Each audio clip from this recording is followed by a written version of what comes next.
વાત કરીએ કીન નદીના કહેરની.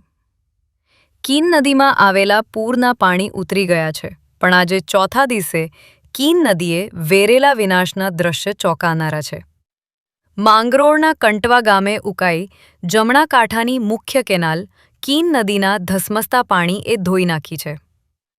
કંટવા ગામ નજીક મુખ્ય કેનાલમાં 25 મીટર મોટું ભંગાણ પડ્યું. જો કે કેનાલ બંધ હતી, પણ પૂરના પાણી કેનાલ પર ઓવરટ્રેપિંગ થતાં કેનાલ ધોવાઈ ગઈ. કેનાલનું મોટા પાયે ધોવાણ થતાં સિંચાઈ વિભાગની ટીમ દોડતી થઈ હતી.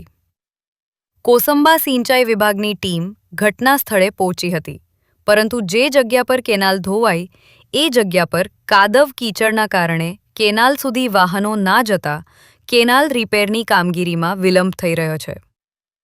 સુરત અને ભરૂચ જિલ્લાના ખેડૂતો માટે આશીર્વાદરૂપ ઉકાઈ જમણા કાંઠાની મુખ્ય કેનાલ કીમ નદીના ધસમસતા પાણીએ ધોઈ નાખી. માંગરોળના કંટવા ગામે મુખ્ય કેનાલમાં 25 મીટર મોટું ગાબડું પડી જતા સિંચાઈ વિભાગના અધિકારી ઘટના સ્થળે દોડી આવ્યા હતા, પરંતુ કંટવા ગામની સીમમાં ખેતરદી રસ્તા અને ખાડી પર બનેલ લો લેવલ પુલ ધોવાઈ ગયા હતા. Nilay Chauhan, GM news, Mangrol.